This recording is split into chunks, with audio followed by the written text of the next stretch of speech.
Empezamos Ya Somos Grandes con toda la información y esto que decíamos, ¿sí? Mucha información vinculada a las causas judiciales, algunos datos vinculados a esta operación contra Stornelli también y toda la información de tribunales con Lucía Salinas. ¿Y qué puede hacer el gobierno desde la Oficina Anticorrupción que maneja Laura Alonso para pedir las prisiones, como en el caso de Amado Vudú, y lo más importante, lo que viene pidiendo la gente hace mucho, recuperar la plata de la corrupción? Pero también, por supuesto, intimidad de la política. Santiago, buenas noches. Así es, Diego. Hay una autocrítica de Macri, hay un nuevo Macri en el inicio de la carrera política de este año, en el inicio de la carrera electoral. De eso vamos a hablar esta noche. Macri recalculando de cara a las elecciones. Macri recalculando. Viste que habló de la inflación hace unos días, hoy también. Me parece que hay un Macri que le está hablando a su electorado en el inicio, insisto, del año electoral. Y en el final, Diego, si me dejás. Ah, lo del final me encanta. Decilo, un dale. datito, un famoso rockero, muy famoso. Número uno. Sí, número uno, que se reunió con Juan Grabois para hablar de política. Juan Grabois. ¿Y con quién más? Y con Eve de Bonafini. Kirchnerismo y rock, secreto. Hoy la roquea Fioriti Por ahí tengo una aquí foto, en el programa. Con foto y todo. Por ahí tengo una foto. Muy bien. Y en esta misma línea, no la de rock, sino en esta especie de recálculo de autocrítica del gobierno, Marcela Pagano, Macri y las pymes. Sí, hoy vamos a estar contándote lo que se viene, el plan productivo de Cambiemos. Muy bien, interesantísimo. Así comienza Ya Somos Grandes, quédate.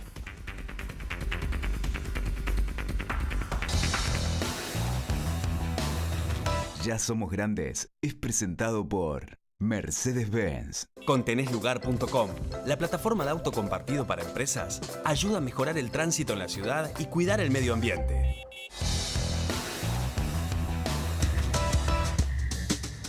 Muy bien, y lo mencionado, saben ustedes que en las últimas semanas, en los últimos días en realidad, se montó una operación muy impresionante contra el fiscal federal Carlos Stornelli. Saben ustedes que Carlos Stornelli es, junto a Carlos Rívolo, uno de los fiscales de la causa de los cuadernos. Todo comenzó con una nota de Horacio Berbisky en un portal. El ex periodista de Página 12 decía que a través de un falso personaje, digo falso porque dice ser un montón de cosas y no es ninguna, dice ser de la DEA, dice haber sido un integrante del Ministerio de Seguridad.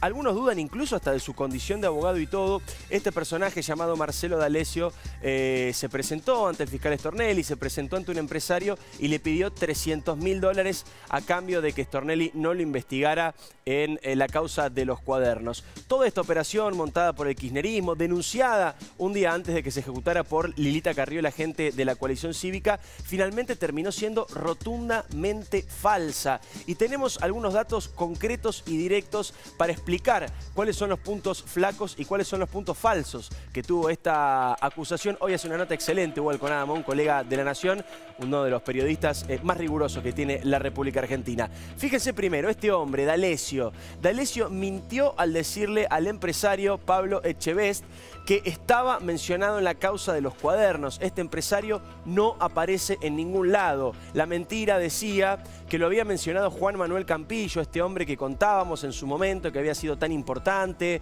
para el círculo íntimo del kirchnerismo y del poder, tanto de Néstor como de Cristina. Finalmente era mentira. Este empresario, el que supuestamente Stornelli quería extorsionar, jamás había sido mencionado en la causa. Primera de las cuestiones, primera de las mentiras echada por tierra. La segunda, en uno de los audios que este hombre le envía a este empresario al que quería extorsionar, le dijo que había estado reunido en Pinamar con Stornelli y Rívolo, y esto es falso. ¿Por qué es falso? Es cierto que se vio con Stornelli está de vacaciones allí en Pinamar, pero nunca se vio con Carlos Rívolo. Carlos Rívolo, según dijo, hace 7 años que no va al balneario y no estuvo en Pinamar, de hecho estuvo de vacaciones en otro país, el fiscal Carlos Rívolo, que es junto a Stornelli quien investiga esta causa de los cuadernos tan importante.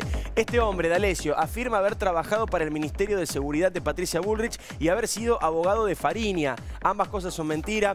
Patricia Bullrich lo desmintió, por un lado de manera oficial, y el propio Leonardo Fariña también dijo que no solamente es falso que lo haya representado, sino que lo conoció 2 años después del encuentro que supuestamente D'Alessio mencionaba en la causa. Así que estos datos también son falsos y también demuestran que era una operación mentirosa, que no existió tal situación. Una más.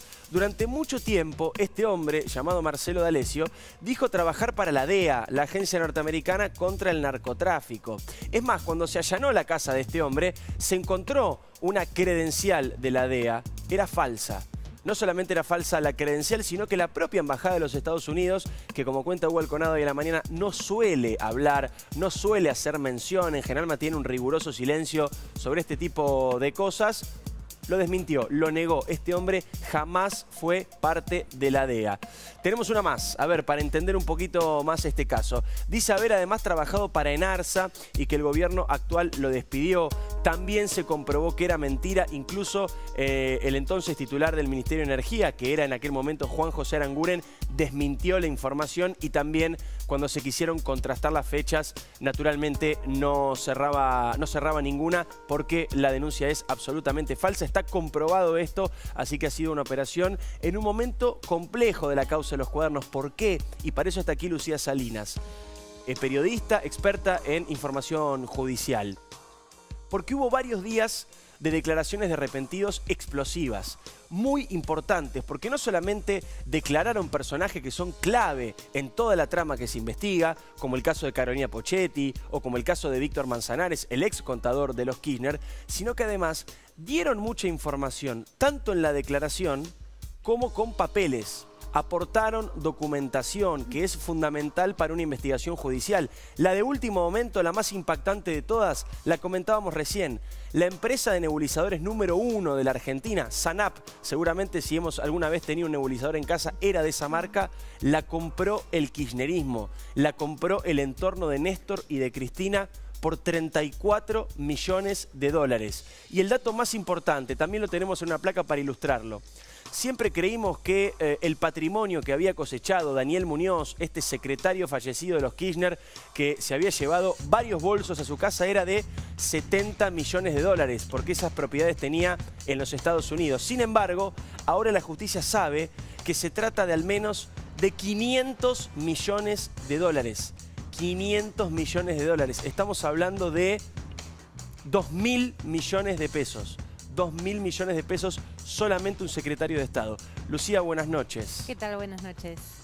Muchísima información a nivel judicial sobre todo esto. ¿Qué son estos 500 millones de dólares? Bueno, en principio los 70 millones de dólares son parte de los fondos que sostiene la justicia. Daniel Muñoz sacó del país y los volcó en Estados Unidos para la compraventa de inmuebles. En realidad se constituyeron cerca de 15 empresas con las que en Miami y Nueva York adquirieron 16 propiedades, 14 de ellas en Miami y 2 en Nueva York. Una creo que alguna vez la comentamos, frente al Central Park en Manhattan, una de las zonas más caras, si no la más cara de Nueva York del mundo. Una de las propiedades se encontraba allí. En esta compraventa de propiedades se volcaron cerca de 70 millones de dólares. La justicia hace un cálculo menor porque hay un dinero del cual se desprende Daniel Muñoz y la cuenta podría llegar a dar en un comienzo unos 53 millones de dólares.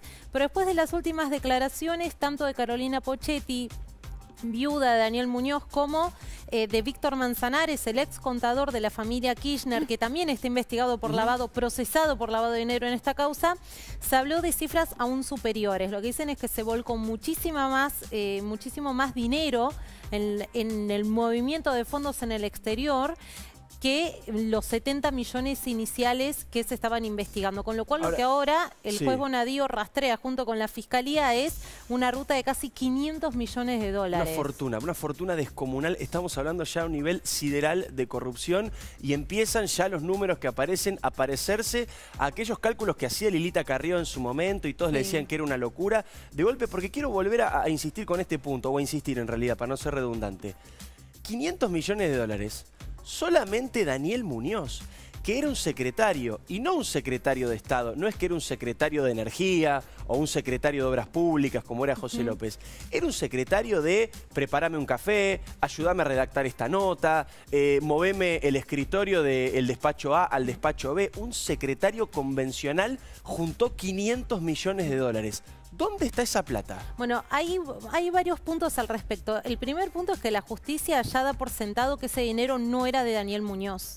Lo que sostiene tanto el juez Bonadío como los fiscales de la causa es que este dinero que se expatrió era dinero que en realidad pertenecía a los Kirchner y que provenía de ese cobro de coimas, sobornos que hicieron exfuncionarios del Ministerio de Planificación Federal a empresarios contratistas del Estado. Este es un primer punto que ya sostiene como una importante hipótesis en la investigación de la justicia. El otro punto es que Daniel Muñoz no solo movía dinero al exterior, sino que era el responsable, esto en testimonios de expilotos de la flota presidencial, como de exsecretarios, de otros exsecretarios privados que tuvo el matrimonio Kirchner, era el responsable de llevar bolsos, valijas con dinero a Santa Cruz. O sea, todos los operativos los coordinaba Daniel Muñoz. Había como una fuerte confianza sobre Daniel Muñoz, que fue no secretario privado de Cristina Kirchner, sí fue un hombre de extrema confianza de Néstor Kirchner. A ver, sobre este punto te hago una pregunta. ¿Qué declaró Carolina Pochetti? Porque Daniel Muñoz, este hombre tan importante, falleció. Pero sí declaró su mujer, Carolina Pochetti, y además declaró como arrepentida y dio muchísima información al respecto. ¿Qué es lo que contó al respecto de este dinero, de estos 500 millones de dólares? Carolina Pochetti admite estas maniobras, da detalles sobre estos movimientos. Hay un punto de quiebre que se determina en la causa, que es cuando fallece Daniel Muñoz y se empieza a mover dinero porque es un grupo muy grande de personas que eran los directores, dueños de las empresas que se usaron para comprar y vender estas propiedades, que una vez que fallece Daniel Muñoz y también coincide con la causa de los Panama Papers, donde figuraba Daniel Muñoz, empezaron como una etapa de desprendimiento de propiedades y de desintegrar sociedades. Ahí entra Juan Manuel Campillo, el ex secretario de Hacienda de Santa Cruz, para hacer algunos trabajos de asesoría. Y también lo que plantea, y fue uno de los puntos más calientes en Comodoro Pi en las últimas semanas, Carolina Pochetti lo que dice es que el juez Luis Rodríguez, que tenía inicialmente esta causa por lavado de dinero contra Daniel Muñoz, habría cobrado una coima para no seguir investigando esta causa. Ahora te quiero preguntar por Víctor Manzanares, en un ratito nada más. ¿Por qué? Porque me impresionó el dato de hoy, la información más novedosa que tiene que ver con esta empresa de productos médicos, esta empresa de nebulizadores que compraron por 34 millones de dólares, la número 1 del país. Ahora seguimos conversando. Lucía, pero le quiero la bienvenida a Laura Alonso, titular de la Oficina Anticorrupción de la República Argentina. Laura, gracias por venir. Hola, gracias por invitarme. ¿Alguna reflexión sobre esto? Yo estoy impresionado con la cifra. Pero esto es apenas el comienzo. A ver, ¿por qué? Porque en realidad, por ejemplo, así como Daniel Muñoz era un empleado de Néstor Kirchner, Lázaro Báez es un empleado de Néstor Kirchner. Y lo dijimos desde el día 1. Todas las propiedades, maquinarias, autos, decenas de kilómetros cuadrados de tierras en Santa Cruz pertenecen a Néstor y a Cristina Kirchner. Y además hay otros nombres, recordemos, muchos de ellos mencionados en esta causa. Raúl Copetti, Fergo, La Periotti, todos los que aparecen también en la causa del juicio de obra pública, que también tienen propiedades. Entonces hay una cantidad de dinero que pertenece a la familia presidencial y después un montón de gente que también se enriqueció en esa maquinaria de corrupción, con lo cual estamos hablando de decenas de millones de dólares, solo vinculado a la familia presidencial, digamos, a Néstor y a Cristina Kirchner. Yo te diría que esos 500 millones pueden ser 70 o 60 y pico que estuvieron en Estados Unidos, pero otro tanto está en la Argentina. Eso te iba a preguntar, Sí. ¿se puede recuperar el dinero? ¿Se va en algún momento a recuperar la plata? Acá la semana pasada estaba Patricia Bullrich en ese mismo lugar, en ese mismo sillón, y hablamos mucho de la extinción de dominio. Vimos algún ejemplo también en la detención de Martín Báez, el hijo de Lázaro Báez. La camioneta que utilizaron fue una camioneta para trasladarlo, digo, ¿no?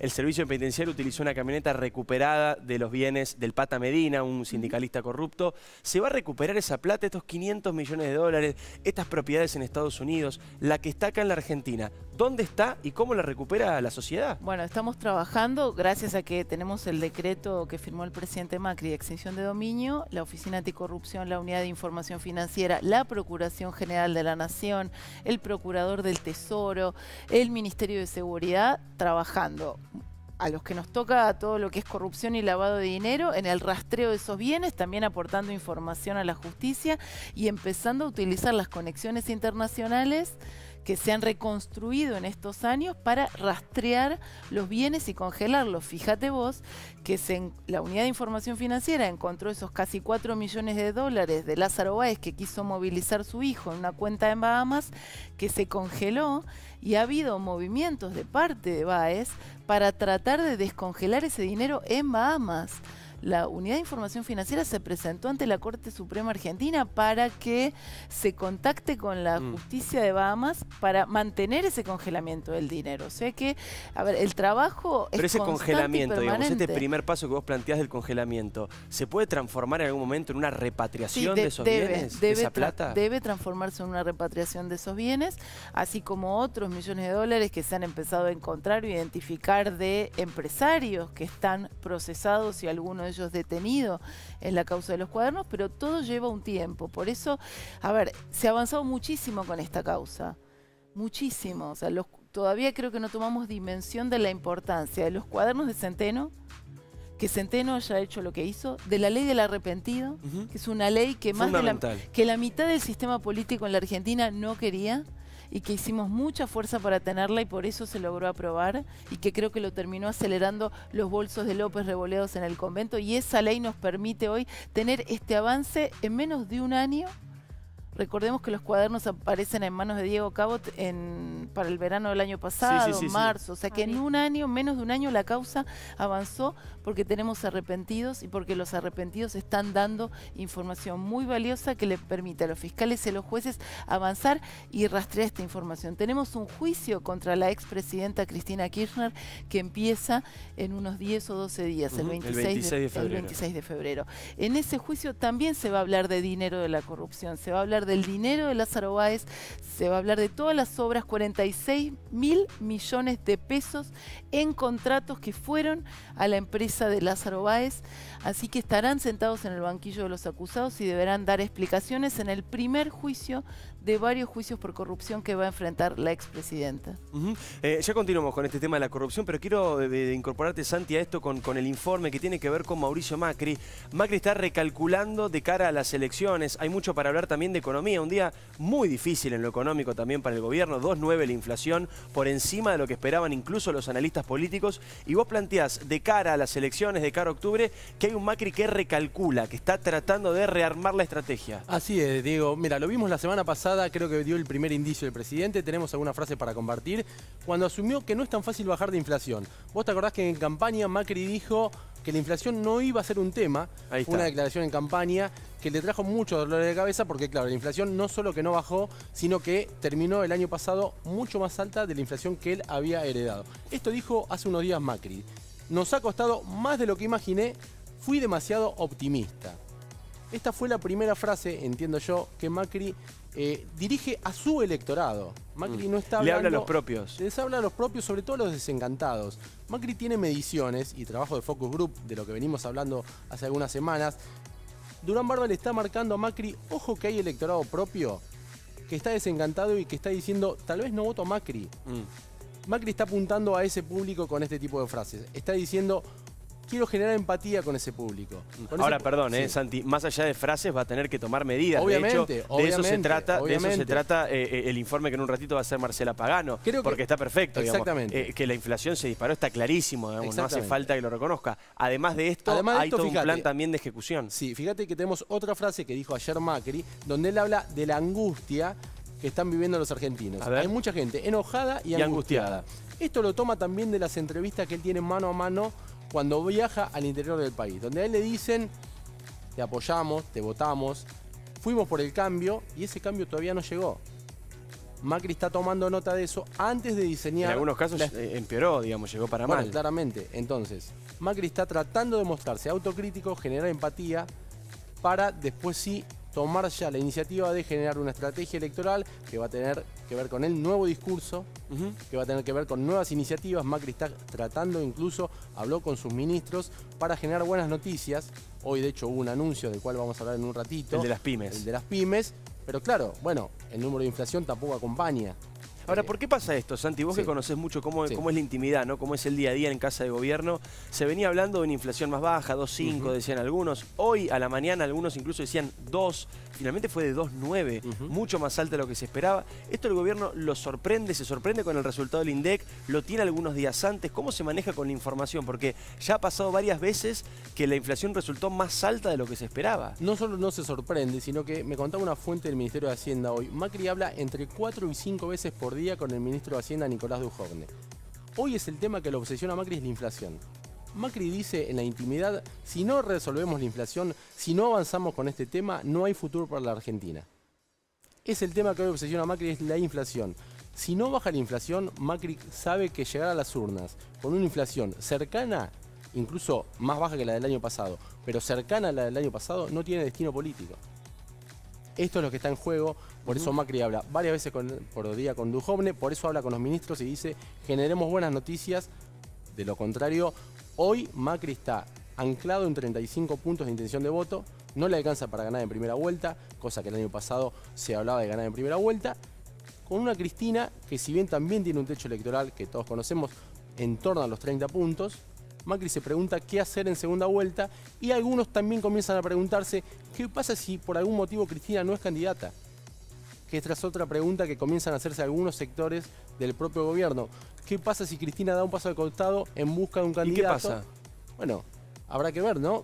Hoy por hoy, Macri tiene la suerte de que ningún candidato, sacando a Cristina, supera los 10-15 puntos. Marce. Solo un aporte. En esta ecuación lo que vale es ganar una elección. Y te digo que dentro del equipo político que acompaña al presidente, no todo el mundo está conforme con el ala económica. Y el ala económica es quien va a tener la mayor presión de ahora en adelante. Al presidente le prometieron que la inflación de enero no iba a superar la de diciembre. Y lo pasó. vemos en el resultado, pasó.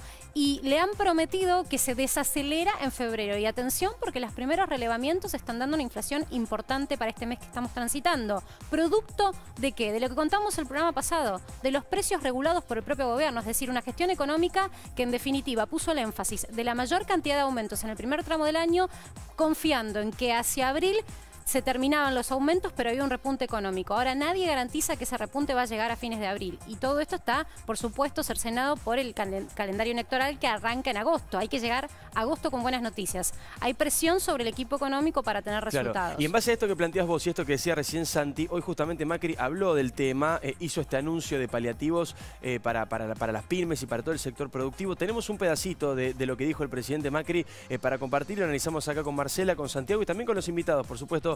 Esto decía Mauricio Macri, mirá. Después de las turbulencias que hemos enfrentado juntos el año pasado, hoy es el momento de volver a poner el foco en el desafío del crecimiento, las exportaciones y la competitividad. Obviamente las tres están íntimamente ligadas. El anuncio de hoy es el primer paso de una nueva agenda productiva en la que vamos a trabajar todo el año, todo este año, y en la que va a haber muchas novedades. Ahí está, ¿a qué se refiere Macri? El plan productivo que le está pidiendo el Fondo Monetario Internacional, porque después de este año en el que sorteas la turbulencia financiera, estabilizás el tipo de cambio, ¿y después qué? ¿Cómo crece la Argentina con un sector como la industria que es básico para el crecimiento de cómo está armado nuestro país y sin embargo no da síntomas de repunte alguno? Vamos a mostrarte algunos números que tienen que ver con la preocupación que hoy inquieta al equipo económico y por supuesto se traslada a la Casa Rosada, al presidente. Fíjate la ecuación, ¿no? Hoy decíamos enero negro porque la inflación fue de casi el 3%, la más alta para un mes desde el año 1991, teniendo en cuenta, por supuesto, que durante el kirchnerismo no fue creíble la estadística de inflación del INDEC. Pero lo cierto es que esto es muy importante, porque ya lo dijo esta semana anticipándose a este dato Carolina Stanley. La ministra de Desarrollo está preocupada por el índice de pobreza que se va a conocer el mes que viene. Y que esto indica que va a aumentar. 2,9 fue el índice promedio. Alimentos subió el 3,4%, es decir, esa canasta que determina si se es o no pobre cada vez es más cara. Esto preocupa en los resultados de cara a las elecciones. Y también vamos un poco al anuncio de hoy, ¿no? Que tiene que ver con un alivio fiscal en parte de las empresas. Fíjate lo que ves el sector comercial. Te venimos contando que las ventas llevan 13 meses de caídas consecutivas. Según la Cámara Argentina de Comercio, los locales vacíos aumentaron un 11,8% en la ciudad de Buenos Aires y en La Plata más del 40%. Hay cierre de locales que en enero, según relevamientos privados, superan los 2.000 locales. Y fíjate lo que está pasando con las empresas. Me voy a alejar un poquito para poder leer el número exacto, pero son 6.141 empresas que cerraron. Y este dato es de enero a noviembre. Nos está faltando diciembre, que no fue un buen mes en términos económicos. ¿Qué significa Casi eso? 93.000 empleos. 93.000 empleos que están afuera. Ahora, déjame agregar una cosa. ¿Qué pasa también? Muchas de estas empresas bajan la persiana ante los ojos de la AFIP, pero después se dan vuelta y tienen doble mostrador y empiezan a operar en negro. Justamente lo que no necesitamos, porque hay que recaudar más para que el país pueda tener crecimiento. ¿Y de qué se superávit. trató el anuncio de Macri, digamos? ¿Por qué Macri? ¿Qué es lo que anunció el presidente? Bueno, un alivio fiscal en términos de los aportes que tiene que hacer cada empresa que tiene un empleado. Vos sabés que cuando nosotros nos pagan como empleados, recibimos la mitad de lo que en realidad el empresario está poniendo por ese empleado. La otra mitad se la lleva el Estado. Si a vos te pagan, si a vos te queda en el bolsillo 10.000 pesos de sueldo, al empresario le sale 20.000. Exactamente. Eso es una ecuación que se viene dando hace muchos años y que este gobierno prometió corregir, y por eso el alivio fiscal sobre eso. Y déjame mostrarte lo que es el número de empresas activas, porque esto es un tema que inquieta. ¿Cómo recuperás la matriz productiva si en un año perdiste 11.000 empresas? Hay 11.000 empresas menos. Estas son fuentes oficiales, ¿eh? Lo elabora el CEPA en función de los datos de AFIP, de los propios aportes de las empresas. Esta es la inquietud que tiene hoy el gobierno, esta es la inquietud que tiene el Fondo Monetario Internacional, que hoy estuvo reunido con Axel Kicillof, ayer con Juan Manuel Urtubey, y les preguntan cómo creen que va a empezar a repuntar la economía. Todavía no se sabe cuándo deja de caer. Nadie sabe poder explicar esa situación. Así que sobre este tema es que el anuncio estaba enfocado a las pymes. El Fondo Monetario, perdóname, se juntó con Axel Kicillof el día de hoy. Sí. Estuvieron reunidos 45 minutos. Hay que Se reúne con toda la oposición, ¿eh? Sí, pero ¿sabés que no estaban en agenda estas reuniones? Y eso es lo que llama mucho la atención y preocupa al gobierno. Estas reuniones, Cardarelli, que es el titular del Fondo Monetario para la región, sí sabíamos que iba a venir en esta etapa del año. ¿A qué? A la revisión de los números de la economía. Y esa revisión es muy importante porque después se elabora un informe. Y ese informe se eleva al Fondo Monetario Internacional, a las manos de Christine Lagarde, y es determinante a la hora de saber cuál va a ser el próximo desembolso, que el gobierno espera sea de casi 11.000 millones de dólares. Pero déjame decirte esto, las reuniones se pactaron esta semana. A Urtubey le avisaron 24 horas antes, y a Kicillof también, que querían tener una reunión con ellos, porque están tratando de ver qué alternativas de oposición hay en Argentina. El lunes se reúnen con Lavagna y qué plan de gobierno ofrecen. Muy bien, en un ratito además vamos a tener lo que está haciendo Carrió. Lilita cumple un aniversario importantísimo con la política y está preparando algo fuerte. En un rato te lo cuenta Santiago Fioriti. Quiero retomar tema de corrupción, quiero retomar como Oropí. Víctor Manzanares, Lucía, contador de los Kirchner, un hombre importantísimo dentro de la estructura financiera, habló, contó de todo y entre otras cosas la información del día tiene que ver con la compra de una importantísima empresa de salud, una empresa que fabrica nebulizadores. ¿Qué es esa operación? ¿Por qué se hizo? ¿De qué se trata? Manzanares, cuando declaró la última vez que fueron cerca de 11 horas ante el fiscal Carlos Stornelli, entre otras cosas, contó este dato que hoy publica el diario La Nación, que hubo una compra de esta importante empresa de nebulizadores por 34 millones de dólares. Una fortuna. Una cifra importante, pero si vos la ves en la cifra general que ya la justicia está rastreando, que se movieron desde el entorno de Daniel Muñoz, es solo un número más de todo lo que se vino utilizando en maniobras que la justicia ya determinó que fueron maniobras de lavado de dinero. Este fue el último procesamiento y en el cual también quedó procesado Víctor Manzanares con prisión preventiva. Manzanares habló de esta compra, habló de la relación con Daniel Muñoz, habló de que el dinero que se volcó a estas operaciones que investiga la justicia son cifras, como decíamos anteriormente, aún mayores a los 70 millones de dólares. Y también se refirió, entre otras cosas, ya fue noticia estos últimos días, al juez Norberto Yarvide, que en su momento, en el 2009, investigó por enriquecimiento ilícito a Néstor y a Cristina Kirchner, una causa que se cerró después de una pericia. ¿Y qué dijo Manzanares sobre esa pericia? Que esa pericia había sido manipulada. Que el propio contador de los Kirchner había hecho esa pericia, había hecho ese informe, y él mismo ahora reconoce que la pericia fue trucha. Que la pericia fue manipulada para sobreseer al matrimonio Kirchner y esa causa se cerró en pocos meses. Este es otro de los puntos discutidos disparadores en la causa de los cuadernos. ¿Por qué? Porque hoy hubo un pedido de la Unidad de Información Financiera que fue aceptada como querella en esta pelea por reabrir esa investigación. ¿Qué dice la Unidad de Información Financiera? Ya hay muestras suficientes de que esa investigación no se hizo correctamente. Entonces habría que anular esos sobreseguimientos y volver a investigar por enriquecimiento ilícito, en este caso a Cristina Kirchner. ¿Se puede llegar a hacer eso, Laura? ¿Puede ocurrir que se investigue una vez más por enriquecimiento ilícito a la familia Kirchner? Se están dando algunos pasos que parece van en ese sentido de que se reabra.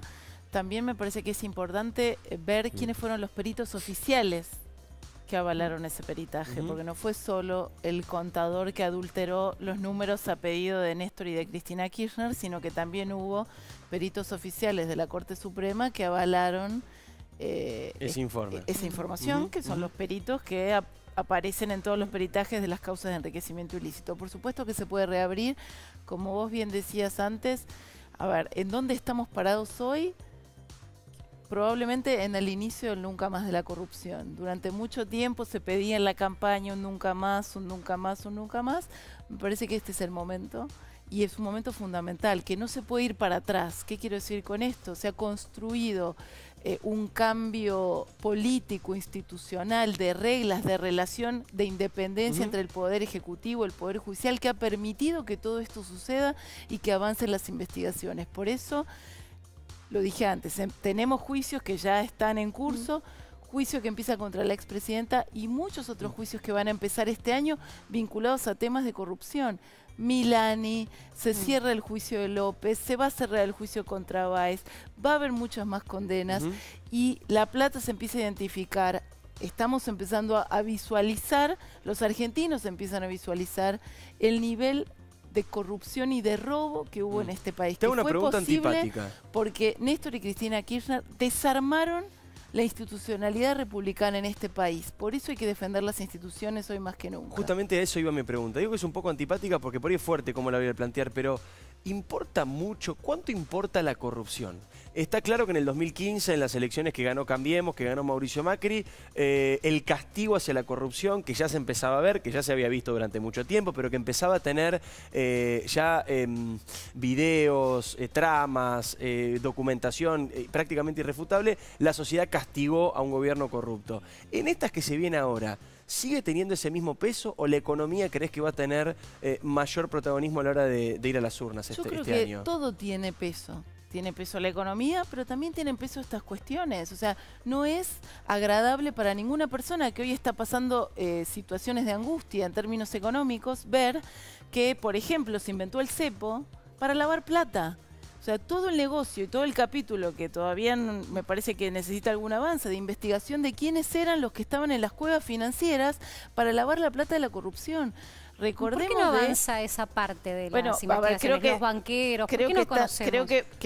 creo que están yendo de a poco, porque tampoco es que al juzgado y a las fiscalías les sobran los recursos, ¿no? Entonces me parece que empiezan a constar estas informaciones en los expedientes y no es que desaparecen porque las informaciones están ahí. Pero vuelvo a esto, digamos. Toda la penuria, la salida del populismo corrupto, el que hemos salido los argentinos y todas las angustias que se están pasando, tienen que ver con esto, que no se hayan construido los hospitales, que las rutas no estuvieran. La tragedia de Once tiene que ver con esto. O sea, todo el desastre de la infraestructura social, la infraestructura física de este país, tiene que ver con personas que se hicieron del Estado para robarle a los argentinos, porque finalmente ¿Qué pasa es eso Laura, lo que ha pasado. con los empresarios amigos del poder, de Mauricio Macri, como el primo Ángelo Calcaterra, que está muy complicado también? Están procesados en esta causa y muchos en otras. O sea, los empresarios están rindiendo cuentas, muchos se han presentado como confesos arrepentidos. Inicialmente fueron procesados por dádiva y se amplió el procesamiento a cohecho. O sea que la hipótesis del juez y lo que se estaría comprobando en la investigación es que fueron no solo personas que daban un aporte supuestamente para financiar campañas electorales, sino que sabían y eran parte de ese entramado de corrupción donde la propia Cámara de la Construcción, iba a decir la Cámara de la Corrupción, Hubiera estado bien. o un sector importante de la Cámara de la Construcción tenía arreglos de cartelización para ganar las obras públicas. Y aparte, por supuesto, el caso Lázaro Báez, que es el caso emergente, pero la causa de los cuadernos lo que te revela es que si bien Lázaro Báez era una normalidad, las empresas de la construcción más importantes de la Argentina fueron partícipes del entramado de corrupción del kirchnerismo en la obra pública. Y en ese sentido, ¿se está avanzando sobre todo con algunas lecturas que se desprenden del propio mercado financiero? No nos consta, pero es lo que se dice, es casi una leyenda abierta. Por ejemplo, investigar a quienes tenían que hacer las requisas de los buques y de las lanchas que cruzaban durante el cepo cambiario a Uruguay de noche y de manera bastante irregular, entraban con dinero y se decía con valijas llenas de dinero, y los buques también de turismo que cruzaban y que, pese a los perros, no detectaban los billetes. ¿Hay una investigación sobre ese dinero? Bueno, ahí en una de las causas de Odebrecht nosotros venimos trabajando y los fiscales también respecto de la vía uruguaya del dinero como, digamos, ida hacia Uruguay y después retorno a la Argentina. Eso se ha presentado algunos papeles, hay algunos intermediarios que nosotros hemos pedido su procesamiento. Bueno, Corcho Rodríguez es uno de ellos, pero sí sabemos, y también ha habido investigaciones periodísticas, de el famoso aeropuerto en Carmelo, sí, que claro, en digamos, Uruguay. Cuando uno va a ver lo que es ese aeropuerto, no hay control prácticamente de ningún tipo, más allá de los aviones privados que aterrizaban y que iban y venían, con lo cual toda la información también de salidas de aviones privados del puerto, de San Fernando y que iban hacia Carmelo también están registradas. Así que por supuesto la salida o la avenida uruguaya de salida del dinero y entrada sí también es algo que está bajo investigación. Vos decías recién, Laura, hace un ratito en la primera parte de la charla que hay una gran parte importante de ese dinero que está en la Argentina. ¿De qué manera está en la Argentina? ¿En forma de propiedades o en esta empresa farmacéutica, como decía y contaba recién Lucía? O también hay, como decía Farín en su momento, dinero físico, la fantasía del dinero enterrado y demás. ¿Qué se puede saber sobre dónde está esa plata? ¿A dónde fue a parar? Porque es un montón. Nosotros estamos trabajando, por ejemplo, en pequeños emprendedores santacruceños en la zona de Río Gallegos. Lucía es de la zona de Santa Cruz, ya sabe. Pero hay personas que han aparecido, por ejemplo, que eran comerciantes y no eran grandes empresarios y que de golpe tienen restaurantes, o sea, hay un polo gastronómico en auge, por ejemplo, en la zona de Río Gallegos, o personas que ahora le alquilan, por ejemplo, la estación de servicio a Lázaro Báez, o sea, hay una magnitud gente de con campos que no se conocen. Que le paga en moneda extranjera a sus empleados, digamos, por ejemplo, le pagan empleados dólares comunes que reciben su sueldo en dólares. Entonces, bueno, hay hoy en la zona de Santa Cruz, ¿no? Entonces hay muchas cosas que se están investigando y que se están rastreando porque evidentemente hay dinero en propiedades, que se invirtió en propiedades. Repito, Lázaro Báez no es el único terrateniente del kirchnerismo, hay otros terratenientes del kirchnerismo y eso va a seguir apareciendo.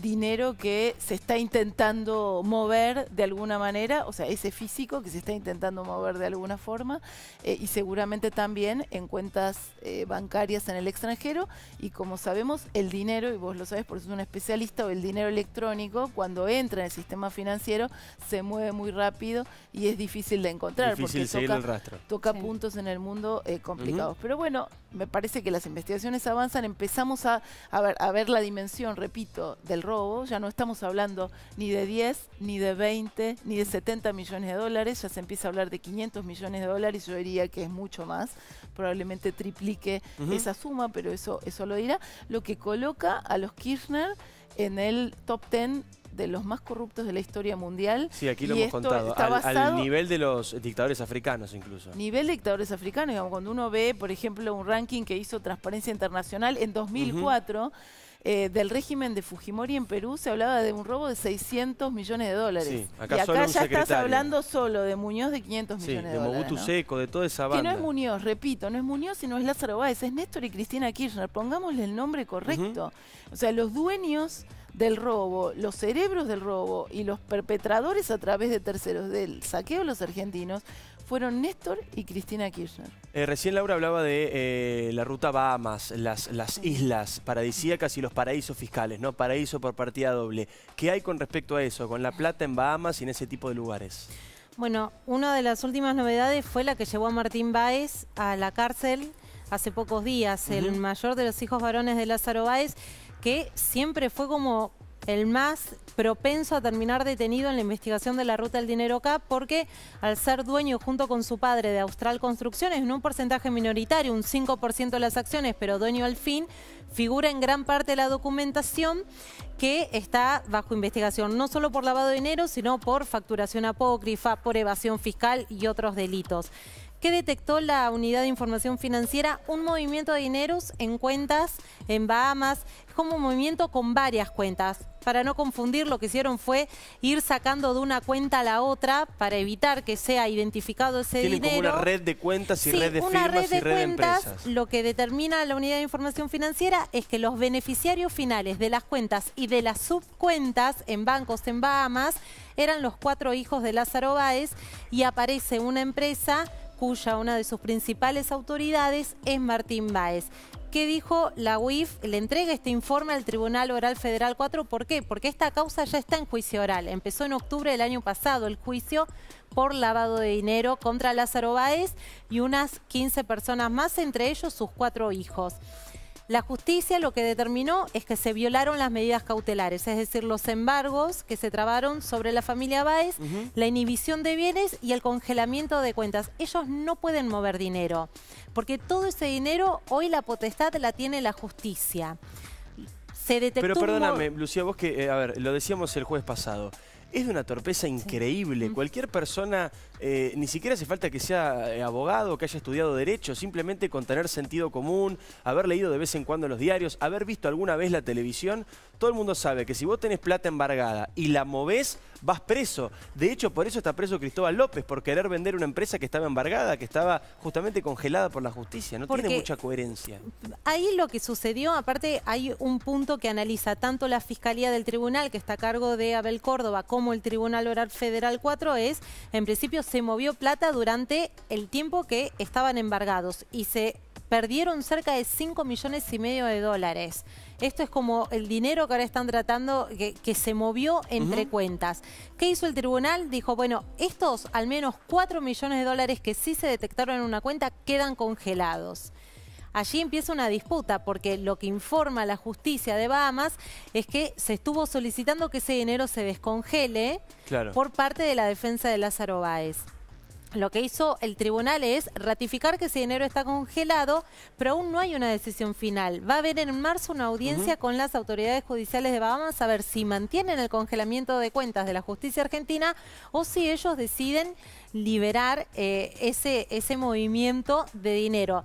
¿Qué dice el tribunal? Lo que es llamativo es que ellos hayan estado toda la causa, la familia Báez, diciendo nosotros no tenemos dinero en el exterior, no manejamos nunca cuentas en el exterior. Y finalmente había aparecido. Y finalmente había esto, y la información que vino de Suiza hace unos meses al juzgado del juez Sebastián Casanelo, lo que indica es que los 4 hijos de Lázaro Báez eran beneficiarios finales de cuentas en Suiza. Importantísimo. Después de la pausa vamos a hablar de lo que decíamos hace un ratito nada más. Lilita Carrió cumple un importante aniversario con la política, tiene planeado de todo. ¿Y qué va a hacer Lilita en la campaña? ¿Cuál va a ser el rol de Carrió? Importantísima para Cambiemos de cara a las elecciones que se vienen. Y atención con este dato, el bonus track, el bonus rock que trajo hoy el señor Santiago Fioriti, que número 1 voy a decir, me animo a decir top 5 del rock argentino, de toda la historia del rock argentino, se juntó con Juan Grabois y con Eve de Bonafini. No solamente tenemos la información, sino que además tenemos la foto.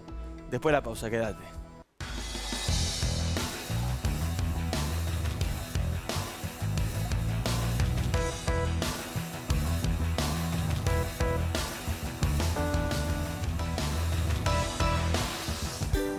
Directo a escenarios inolvidables.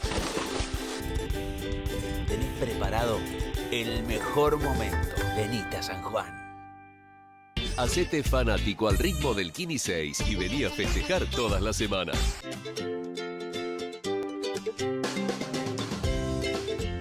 A veces para ganar, más vale jugarla de callado. Bueno, estamos transmitiendo en vivo en el Caballo de Madera por entrada a Troya. Mala mía. Que un like no cambie tu historia. Os de Neo, seguí tu plan.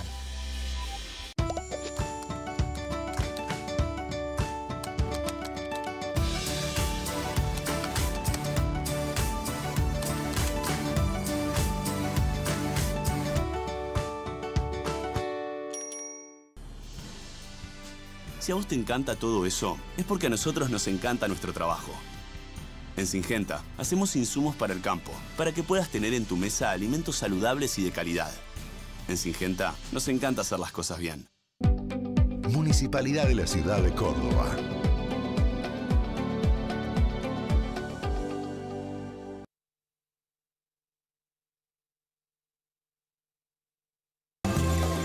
Vienen a visitarnos. Entre todos, hagámoslo sentir como en su casa.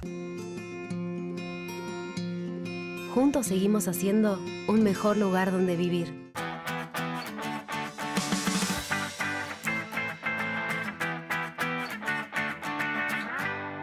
Auspicia este programa Bodegas de Argentina, la Cámara del Vino de la República Argentina.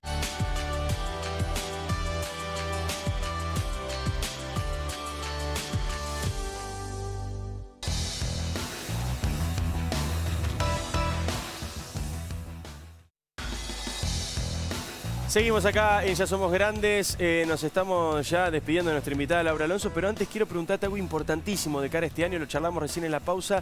¿Qué pasa con el financiamiento de la campaña electoral? Hay también mucho ruido en el Congreso, muchas dudas, bueno, la denuncia contra el gobierno por los aportantes truchos del año pasado. ¿Qué va a pasar con eso? Bueno, ¿Cómo se financia esta campaña? Es súper importante que el Congreso trate la ley. Ahora, si el Congreso no trata la ley, verdaderamente el Poder Ejecutivo tiene que pensar alguna manera para bancarizar y blanquear todos los aportes, que entiendo que algo de eso se está trabajando, porque por ahí no se puede la ley hay que modificar los Ahora es como topes, dice la Nata, ¿cómo puede ser que recién ahora los aportes sean bancarizados? Bueno, porque debería haber sido de a la política no le importaba. Pero a la política no le importaba. No le importaba a ningún partido político. Le importaba. No solamente no le importaba, no quieren porque no les conviene. No, pero ¿sabes quiénes no querían? Tampoco los empresarios. O sea, justamente los que ponían la plata pero es una por debajo de la responsabilidad de la mesa. política. Sí, por supuesto que es una responsabilidad, pero acá hacen falta dos en el tango, Está Santiago. bien. Para bailar el tango de la Pero corrupción la responsabilidad había de la ley y de la políticos política. y había empresarios. Y esto está a la vista en la causa de los cuernos. Con lo cual, el manipulite argentino viene para todos. Viene para viene para la política y viene para el empresario Aunque argentino. sean amigos de Macri.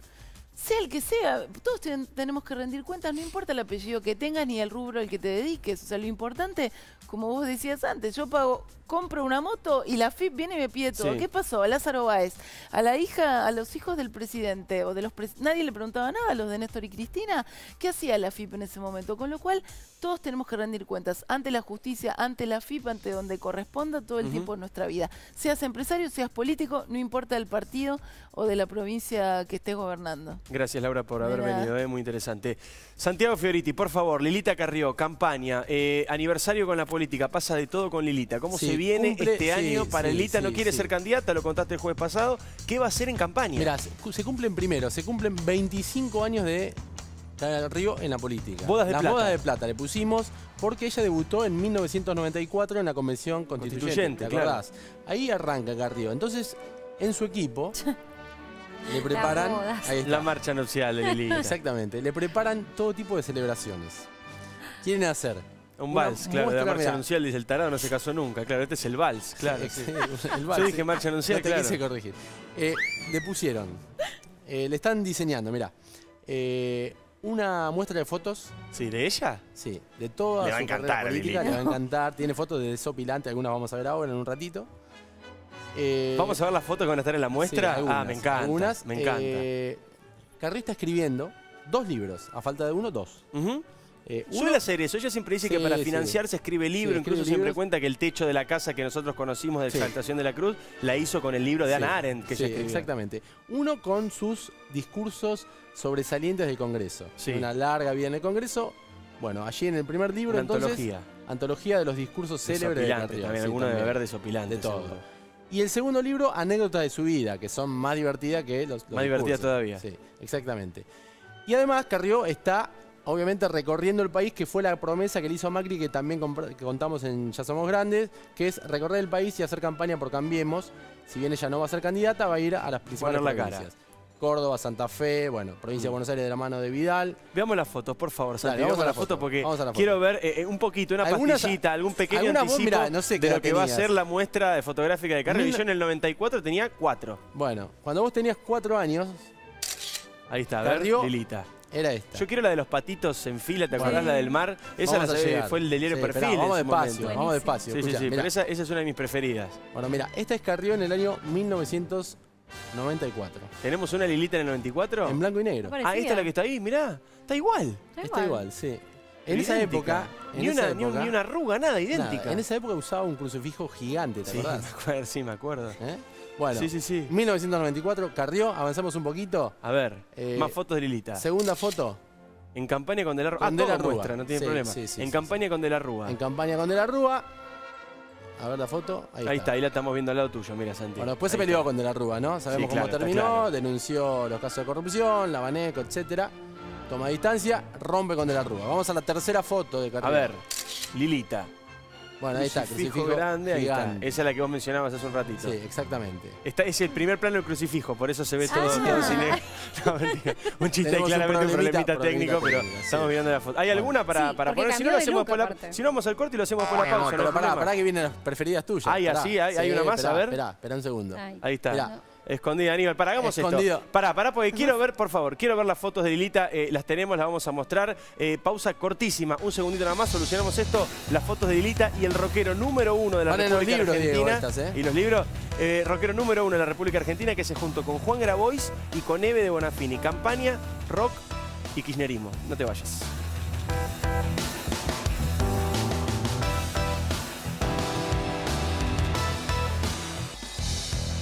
Ahí está, que vayan tirando la música, ya dice el señor Fioretti cuando estamos llegando al aire. Tenemos las fotos de Lilita. A ver, mostramos estas fotos que van a ser parte de esta muestra que está haciendo Lilita para festejar sus 25 años en la... Venga, esta es mi preferida. Ay, sí. ¿Esta va a estar en la muestra? Sí, esta va a estar. ¿Vos me estás cargando? No. Voy a ir a la muestra y si no está, te lo voy a decir al aire. Pero si la sacó ella y la puso en su Twitter. De acuerdo, era contra Aníbal Fernández. Aníbal Fernández, ¿qué dijo? La voy a ir a buscar a la puerta de su casa, hasta abajo de la cama.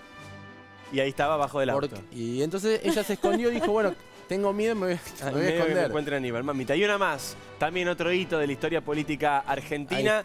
Lilita Carrió con los patitos. Hay que sacar ahí está, mira, ahí está, con los patitos en fila. Ahí está. Esto fue el Perfil, si no me acuerdo mal. Claro, porque, ¿qué pasó? Ahí Aníbal Fernández había dicho que Carrió no tenía los patitos en fila. Ahí está. La trató de loca, ella misma dijo, me trató de loca. ¿Vos sabés que tendría que ir Aníbal Fernández a la presentación de la foto Tiene y van que charlando? Claro, si es mirá si el motor de varias de las fotos. Y la última información, Beni Marce, nos vamos despidiendo. Gracias, Lucía Salinas, por haber estado acá en el programa. Excelente periodista del diario Clarín, colega también y especialista en tribunales. Gracias, Cape, también nuestro director que posibilitó que estemos viendo la foto. Temón. Qué rockero aquí estamos escuchando, señores. Carnaval de Brasil. Qué rockero se juntó con Eve de Bonafini y con Juan Grabois, ya directamente en campaña. Lo estamos escuchando, sí, un gran rockero, lo admiramos. Andrés Calamaro se reunió con Juan Grabois, me lo contó una fuente muy cercana a Juan Grabois. Tuvieron un largo encuentro, más de 2 horas de charla de política. Calamaro se fue de esa reunión diciendo, es muy inteligente Grabois. Después de eso se reunió con Eve de Bonafini. No me crees. Si no me crees, mira. No te creo mucho. A ver, tenemos la foto de Calamaro con Eve. A ver, yo la tengo acá porque me la mandó el señor Fioretti. Para que yo la quiero mostrar. La quiero mostrar porque me encanta. ¿Qué está haciendo? ¿Va a empezar a hacer política, Calamaro? Ahí está, fíjense. Le gusta... Lo pueden ponchar de acá en mi teléfono. Mirá. Le gusta... La foto que mandó Fioretti. El señor Andrés Calamaro, el salmón. Ahí está, mirá, con Eve de Bonafini. Lo estamos viendo directamente desde el teléfono. La información de Fioretti. ¿Piensa hacer campaña o algo, Calamaro? No, a él le gusta mucho la política. Me dijeron también, por ahí, este ya es un rumor aparte, que se reunió con algún dirigente radical también. Ah, muy bien. Sí, después la semana que viene, cuando vos ya no estés... El radical. Ah, claro, está bien. Yo me tomo vacaciones ahora, 2 jueves. Voy a contar algunos datos más de Calamaro. Ahí está, 2 jueves vamos a estar de vacaciones. Se van a quedar ustedes a cargo del programa. Santiago Fioretti y Marcela Pagano van a estar haciendo Ya Somos Grandes, jueves 21, jueves 28, cortitas vacaciones, nos reencontramos a la vuelta, que tengan una gran semana, por supuesto, en las mejores manos posibles que de este programa. Gracias a todos por estar del otro lado, gracias Fuego y Sabor por la comida para el equipo, nos encontramos en algunas semanas, se quedan aquí el jueves que viene con los amigos, con los chicos, acá en Ya Somos Grandes. Chau. Y dedicársela al primero que pase caminando, al que se quedó pensando, al que no quiere pensar, al olvido selectivo, a la memoria perdida.